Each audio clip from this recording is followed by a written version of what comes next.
Good evening. Welcome to the Pearl Report. I'm Diana Lin. The Chinese diaspora is impacting life in many countries globally. Tonight we look at Australia, where Chinese mainlanders now top the list of foreign investors in real estate, driving prices up. Melissa Hepalea went to Sydney and Melbourne to see how mainlanders live and work down under, and in particular, their investment in the property market.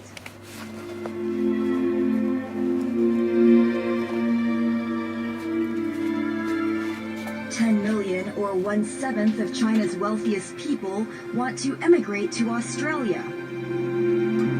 Fresh air, everything is here. You feel it's easy to develop a business. I'm going to go somewhere and find my life, to do my own life. My father always wanted me to study overseas one day. Yeah. Sydney, Australia's largest city.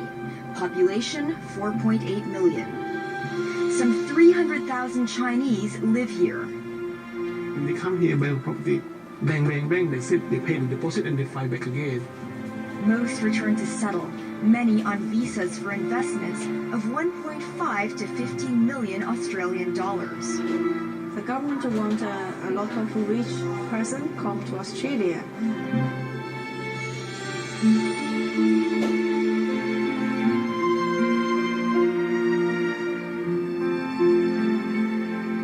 Melbourne, population 4 million, including 250,000 Chinese.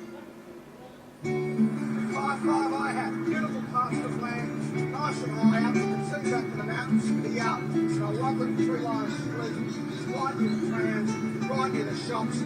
In Melbourne's high-end suburb of Baldwin North, where Dong Fan lives and invests. She made her first foray into the property market last year. She now owns 7 plots of land to build homes on for Chinese mainlanders like herself.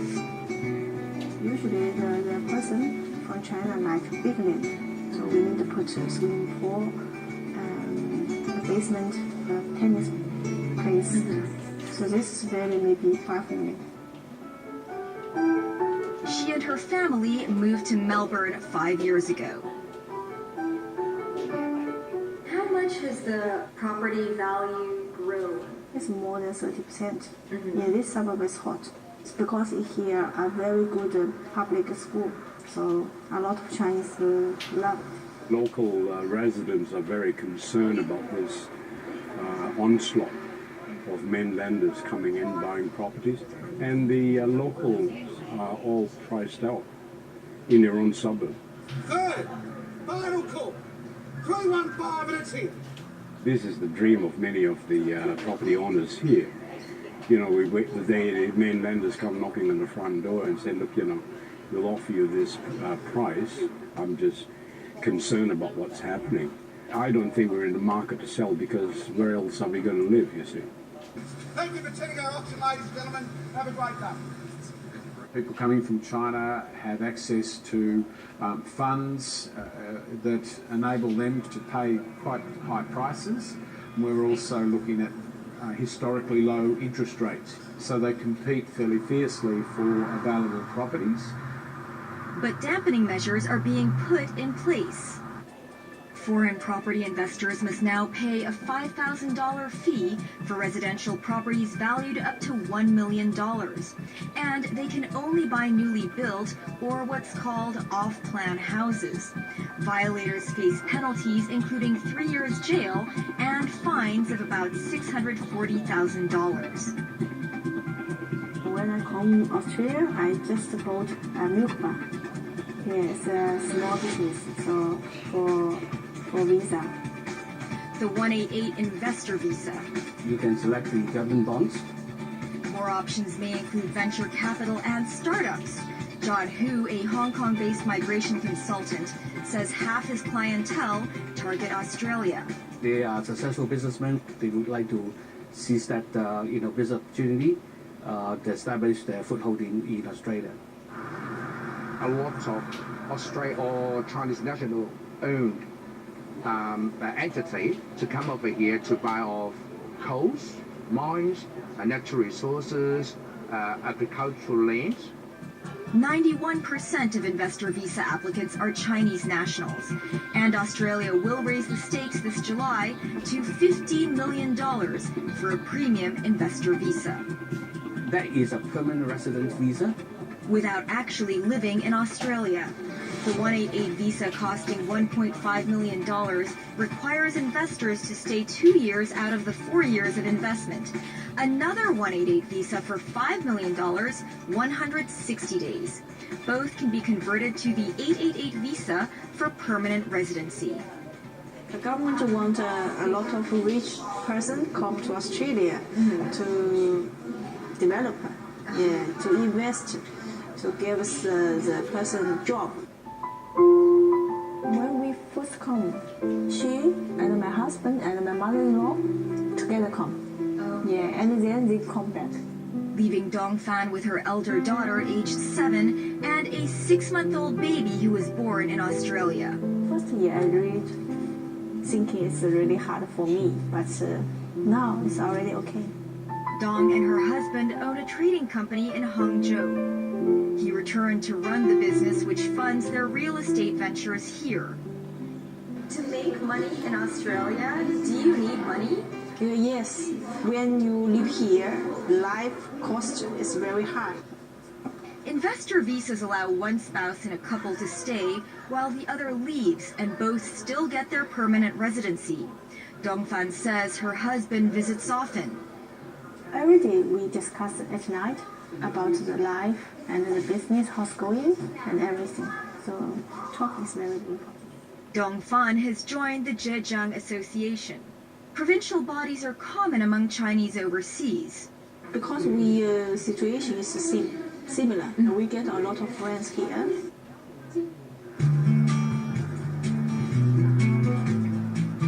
Like Diana Tang, who migrated to Melbourne with her family a year and a half ago on a skilled migrants visa. She used to work for a German-owned international logistics company in Shanghai. I do all the big projects like Three Gorges project. In Melbourne, Diana and her husband run a suburban coffee shop. At the very beginning, I think it's very difficult because it's typically different with my previous career. I learned coffee, my husband's learned kitchen, so I think it's not so difficult. Diana says the move to Australia is for the education of their 14-year-old daughter, Angela, who's turned out to be a talented artist, winning many art awards. Give the freedom, let her imagination flying. That's what I want. I just don't want to limit. In China, art school teacher also said, because she has a lot of homework, I got to give up the art. Angela is in year 9 at Camberwell Girls Grammar School, one of the top 10 public schools in Victoria. In China, you just come back home and you just do your homework. She says classes are less stilted here. For example, you need to write your own speech. They make you create imaginations and make you have your own ideas. In China, you won't get these. The school is in Canterbury, where Diana is building her new house. Without her, I can't find this land. She said, Mom, just tell me, what do you like? I said, 3 kilometers around Soho with your school. The Tangs are also investing in property along with Dongfan and the Zhejiang Association chairman. Dong has mind to invest, know the property market, and our chairman got a credit from the banking. Dong has full amount of the credit, but my husband still can get a credit loan. To make quick money here, you have to have money. They pooled 1.2 million Australian dollars, enough for a 10% down payment for a property. Diana is also thinking of investing in the childcare business. Now the government is encouraging mom to go back to the work, so that's why government have the policies to share the 50% of the childcare cost. Bruce Atkinson says migrants are welcomed. It's creating more jobs, but also a cultural understanding of opportunities back in China, which is very important for Australia if we are looking to export our services. Ernest Wong is the only Chinese legislator in New South Wales. He moved from Hong Kong to Australia in 1979. A lot of Chinese people, they don't really care about politics until the time where they find that legislation or that policy starts to bite them. Gladys Liu, a former special advisor to the Premier of Victoria, says she expects to see more Chinese going into politics. The mainland Chinese migrants, because they do come with a bit of wealth, and wealth comes with power.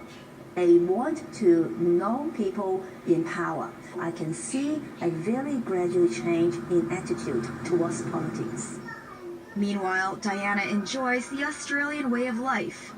Fresh air, everything is here. You feel it's easy to develop a business. The efficient is not so efficient in China. But she might leave after Angela finishes school. I love China as well, and China is booming so much. Up next, how early, poorer immigrants to Australia tapped into the property market.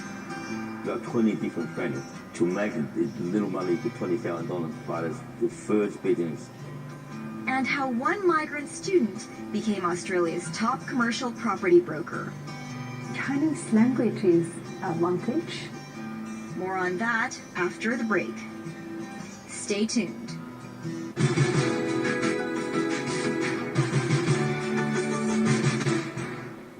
Welcome back to the Pearl Report. Before the mainland investor migrants, the Chinese went to Australia looking for a better life, with little in their pockets, but a determination to make it in a new land. These immigrants' work ethics made them successful citizens. Melbourne is home to over a quarter of the ethnic Chinese population in Australia. Chen Guojin is one of them. He was born in 1961 in Fuqing City, Fujian. When I was 8 years old, I don't believe 20 years later, I'm going to work in a package. I'm going to go somewhere to do my own life. His father was a sweet potato farmer. In the early 1960s, he doesn't make enough food. His mother sewed uniforms to pay for his schooling. I say to myself, if I don't learn hard enough, I'll be bloody idiot. Mum working so hard, start 6 o'clock to midnight to earn 10 cents, give it to me. Chen became a middle school biology teacher. $45 Chinese a month, just enough to feed yourself. He decided to apply for a student visa for Australia. He needed to raise about 35,000 yuan. I got to work for 70 years to have the 35,000. So he borrowed from relatives and friends, promising reimbursement in 6 months. He arrived in Melbourne, Australia in 1988. When I walk out airport doors, you can smell the air. The air is really different smell. Then I said my life would change.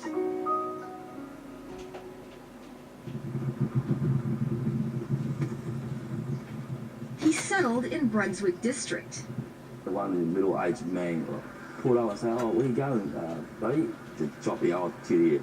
Then I didn't want to get off. I was worried about they going to charge me $10, $5. They having no money in their pocket. But he said, "No, it's okay. You go." Australia was so polite and so calm. Chen shared a flat with 3 other Chinese students. No bed, no furniture. We all say, "Oh, who cares? 6 months." 2 years later, we might go back to China. Chen managed to get a part-time job polishing stainless steel kitchen equipment. One day, the wages, 1 year of salary in China. He repaid his creditors in China. Without their help, I don't think I'll be sitting here today. Mid-1800s, the gold rush in Australia. The Chinese came to dig for gold and work as contract laborers. Locals resented the influx, and the so-called White Australia policy was passed in 1901, restricting workers from China and the South Sea Islands. In 1973, the government removed race as a factor to migration policies. the Second Sino-Japanese War, more Chinese fled to Australia. Then a mass exodus of boat people from war-torn Vietnam in the 70s, followed by the brain drain from Hong Kong and Taiwan. It's about economic opportunities and the ability of this nation to actually accommodate large numbers of people. In the 90s, we had the 40,000 students from mainland China because of the Tiananmen Square. So they were all granted permanent residency. Local attitudes changed. We just put a sign in the front door. In Mandarin. Say, sorry, no word. Don't come in. Chen managed to hold on to his odd jobs and saved 5,000 Australian dollars. He eyed a small produce shop from an Italian named George. The price tag was $30,000. I was saying, George, I only got $5,000. And George made a mistake. Oh, you want $5,000 off? Well, $25,000. Chen borrowed small sums from 20 of his friends. To make little money, $20,000, buy the first business I had in 1992. We're turning point of property, we're turning point in becoming my income producing first bucket bottle.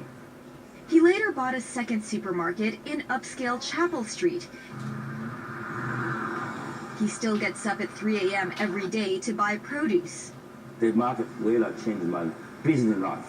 Doesn't mean Chinese or Australian or Italian or Greek, Jewish. This is how we brought up a more business idea.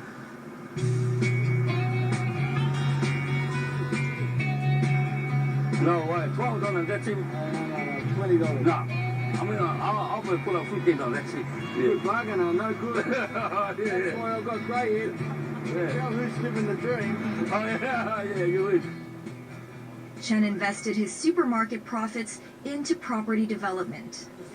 They started in learn subdivision, a small block and chopping in 2-3 houses. He's also finished 10 buildings, and this project in Brunswick is about to begin construction. This area making me grow, making me study and work. The clean environment, mild weather, and relatively affordable property prices have made Australia an attractive destination for many mainland Chinese migrants. People in here, they're not crazy making 20 different houses in there. You have one house, one car, one family, one job. That's it. Thank you very much. But mainland investors and migrants think differently. Instead of to buying one, it's better they buying two. Mainland China, very interested with the property rather than saving on the bank and get the interest.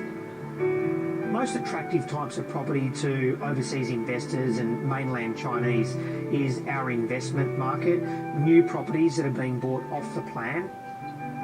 Both residential and commercial. Greenland, one of China's largest property developers, set up shop in Sydney about 2 years ago. The demand is very strong. The supply is not enough still, especially in New South Wales and other major big cities in Australia. The developer now has 4 projects with a total value of $1.6 billion. International real estate agent Knight Frank says last year it sealed 4 transactions by mainland Chinese companies at 400 million Australian dollars each. Total Chinese investment in commercial property is now 4 billion Australian dollars. 75% of that is in Sydney. Incentives include lower interest rates and a cheaper Australian currency. The current exchange rate is about 25% lower compared to 2 years ago. So instantly, purchasers from places like Hong Kong and China are getting a 25% discount. I think in the future there'll be more coming. Diana Liu is putatively Australia's most successful broker in commercial real estate. She first came to Sydney, Australia from Qingdao on a student visa in 2003. When I was little, and my father used to be a captain for the ship, so he always wanted me to study overseas one day. Yeah. I think it was history when I was young. She studied accounting. Like other high-demand degrees in engineering, nursing, architecture, or medicine, it allows foreign students to apply for permanent residency once they pass their exams. In 2009, Diana started her own wealth management company. Her clients were mostly Chinese. Private companies from China buying residential development sites or commercial buildings. She negotiated bank mortgage loans for them. Once you do some good deal, then it's just get around the word of mouth. In the last financial year, she sealed over $100 million in mortgage loans. A few clients bought some large investment site, and that kind of made my loan size look a bit massive. Yeah. Diana bought a flat for herself in 2009. Small one only, but in the city, because I like the convenience. It increased in value by 40%. 2 years ago, her parents emigrated to Australia, so she rented out her small flat. Something that I like to keep for sentimental value.